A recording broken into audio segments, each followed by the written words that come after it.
como é que tu enxerga que tanto como indivíduo, como pessoa, como organização ou como sociedade, o que a gente deve abrir mão, que conceitos ou que paradigmas que a gente tem que abrir mão para a gente ter talvez uma próxima década mais próspera do que a gente tem tido? Cara, a gente tem que necessariamente entender que a gente vive num país de terceiro mundo, infelizmente, né? E os nossos governantes atuais, em especial nas esferas mais amplas, federais, definitivamente não só não ajudam, como atrapalham muito, né? E esse contexto tem a ver com entender que se a gente vive no país do terceiro mundo, quais são as dores desse público que está fora das nossas bolhas, né? Então, eu, às vezes, como eu brinquei, né, eu sou aquele, né, o que acaba sendo estraga prazer, o fura-bolha numa reunião, às vezes, que porque, né, no início do ano, a gente está vendo uma previsão de crescimento. Cara, como é que está vendo previsão de crescimento? Só aumenta o número de mortes, a gente está aumentando a taxa de desemprego, e as pessoas, a gente vive num país em que, sei lá, 70% das pessoas vive com salário mínimo, entendeu? Então, a taxa de riqueza média do país é muito baixa, né? Não sei se foi a estatística mais correta aqui, mas é a taxa por aí. Então, assim, o que eu acho que é importante a gente entender? E essa visão das pessoas passa. E o Brasil tem uma característica, o Brasil, um país, o último a, por exemplo, a eliminar o processo da escravidão, a ter criado uma democracia, uma pseudo-democracia racial, e achar que resolveu os problemas porque parou de falar dos problemas, do ponto de vista, inclusive, racial. Acho que tem um elemento histórico importante, é entender que se nós continuarmos perdendo e não aproveitando na faixa de 50% da taxa da população, que são aí, nesse caso, os negros, né, pretos e pardos, que estão, muitas vezes, justamente em função desse escravagismo, que gerou uma exclusão social e econômica, exclusão educacional, e não é uma exclusão porque, não, tu não fez nada, não, cara, tu veio sequestrado de um local, não teve a estrutura para poder se colocar e desenvolver produção com terras dadas ou com possibilidade de construir, não teve possibilidade, foi afastado, objetivamente afastado da condição da escolarização. Então é óbvio que tu tem um legado institucional, um legado nacional com relação à tomada de approach, de evolução do contexto de vínculo social dessas pessoas. Bom, então se a gente não entender que a gente vive num país que tem que é um país de terceiro mundo, e que tem um recorte de um racismo estrutural, ou seja, o que é o racismo estrutural? A própria estrutura da exclusão de um grupo social é o que retroalimenta determinados níveis de privilégios e ganhos de outros. O Brasil se forma assim, o Brasil se cria assim. Então, se a gente não entender que, para poder crescer enquanto nação, a gente vai precisar fazer uma mudança objetiva nessa visão de equidade, de equiparação socioeconômica, e por mais que alguns falem que falar em recorte étnico é racismo, e aí eu não vou entrar nem no mérito de racismo reverso, entendeu? Porque aí tem muita gente que precisa ainda estudar um pouquinho para ficar um pouco mais atualizado, e dizer que o mundo está chato é só uma visão de preguiça mental de querer se atualizar. Então, assim, eu vou pular essa parte para dizer o seguinte: se a gente não se der conta que a gente precisa agregar esse núcleo do povo, que é a grande parcela da população, a gente vai ser, por muito mais de gerações, um país atrasado. Porque, se tu para pensar, o Brasil é um país que tem um número de hora-trabalho muito maior do que muitos países. A gente interage, né? Então, a Postimetria hoje, felizmente, está interagindo já no nível internacional, países da América Latina e até da Europa, né? Então, e a gente vê o quanto o brasileiro é um povo trabalhador. Só que esse trabalho ele precisa gerar justamente uma capacidade de riqueza, uma capacidade de impacto em mobilidade econômica e social. Então, e aí, para não deixar só com problema, hoje, cada vez mais, eu tenho dito que a minha bandeira política é o próprio empreendedorismo. Né? Ela não é mais uma bandeira necessariamente partidária, ideológica, de A ou de B. Ela por quê? Porque a visão do empreendedorismo é uma relação de a alavancagem do ponto de vista das questões e habilidades pessoais, junto com uma produção de geração econômica, de trabalho, de renda e mobilidade econômico-social. Então, eu hoje, felizmente, né, tenho dado um pouquinho do meu tempo aí, em termos gerais, para questões que se fala hoje como afroempreendedorismo. Então, participo de uma instituição aí que eu faço parte como diretor aí, que é a Odabá. Então, é uma instituição voltada para essa visão de a ascensão econômica e empoderamento dos afrodescendentes, dos negros no Brasil, a partir do empreendedorismo.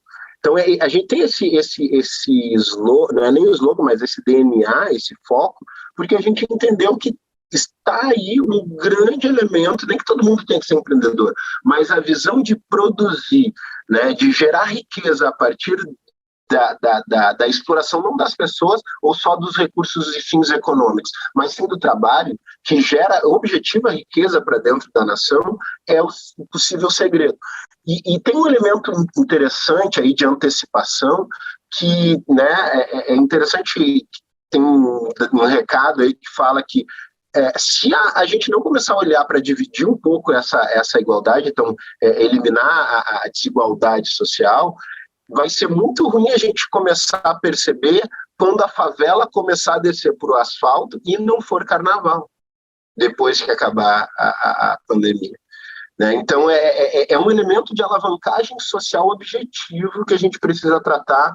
Entra o elemento do ponto de vista empresarial, da diversidade, das novas visões, dos novos saberes, né, empíricos e históricos que se tem aí à disposição. Então, assim, eu sou muito focado, e aí eu fiz o recorte étnico, porque é uma ação onde eu estou muito voltado, mas tem N contextos de diversidade, como diversidade de gênero, né, uma diversidade, questão de opção de alinhamento sexual, né, então tem uma série de processos de pessoas com deficiências. Então tem uma série de elementos que trazem diversidade para dentro dos ambientes econômicos e das empresas, que eu acho que nós, enquanto CEOs, pessoas tomadoras de decisão nos negócios, podem aproveitar.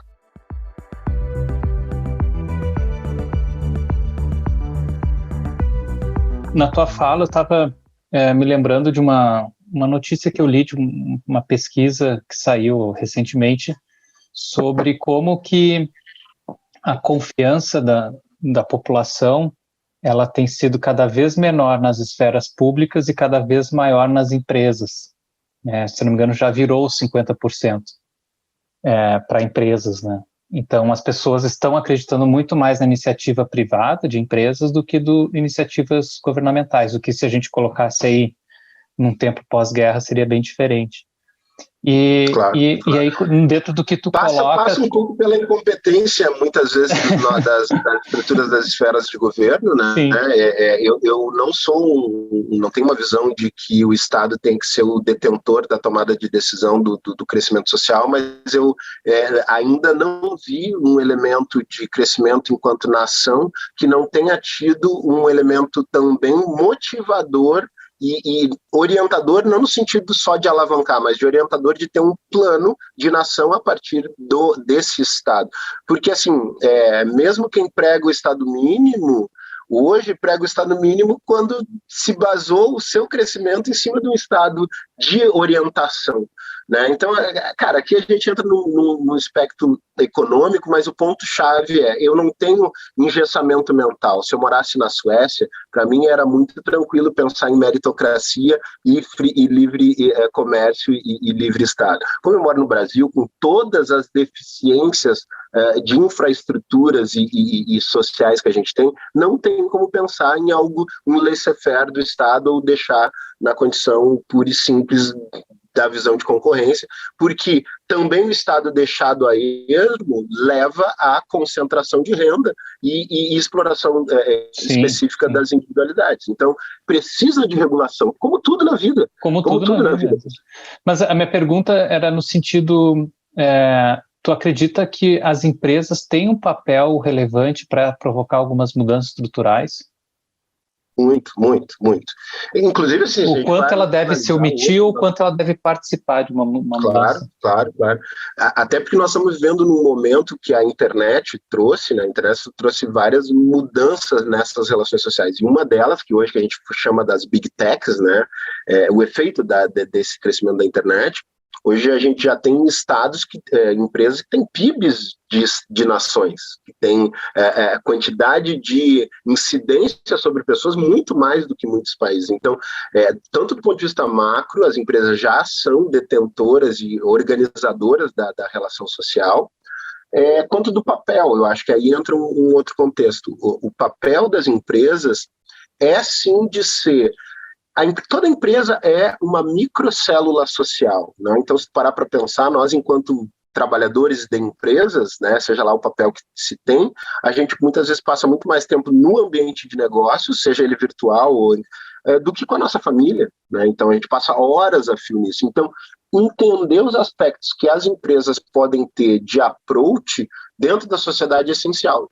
O que eu quero dizer com isso? Então, por exemplo, a Postmetria, a gente definiu, não sei se já leu o livro Organizações Exponenciais, né? Então, que é do pessoal da Singularity University, e eles têm uma sigla lá que eu acho muito bacana, que é o chamado PTM, que é o Propósito Transformador Massivo, né? Então, é porque uma empresa tem que ter um propósito, ou seja, de ter uma alavancagem em termos de ação, que ele tem que ser transformador, né? Ou seja, que ele impacte a sociedade, e massivo porque alcance muitas pessoas. No da Postmetria, a gente sintetizou numa frase que a opinião tem valor. O que tá por trás disso, cara? O nosso papel, nosso DNA no mundo cara, a gente pode contribuir com o mundo tentando gerar uma relação de ganha-ganha entre marcas e consumidores. É isso, cara. A gente quer ser um elemento, uma plataforma que mostre que, se por um lado para as empresas é importantíssimo elas melhorarem os produtos delas ouvindo o consumidor, por outro lado o consumidor também pode e deve contar com as empresas no estímulo à melhoria dela do mercado. Então, isso é o que a Postmetria faz e tenta entregar. Esse é o nosso DNA, a gente acorda todo dia pensando nisso. E ter um propósito é um impacto que o negócio, que as empresas podem ter para tentar mitigar os problemas do mundo e trazer e transformar o mundo um pouquinho, se não melhor, menos pior.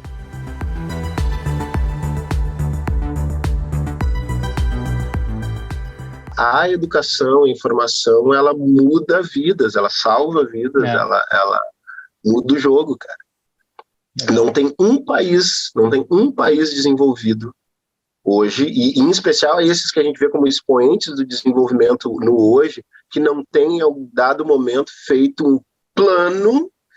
E aí tu fala em livre mercado, fala em planificação, os caras arrepiam os cabelos, mas não tem nenhum país que não tenha feito um plano para dizer como tu investe e aguarda o impacto do investimento em educação nessa nação. Entendeu? Então, se a gente não fizer isso, a gente ainda não entendeu o problema. Total.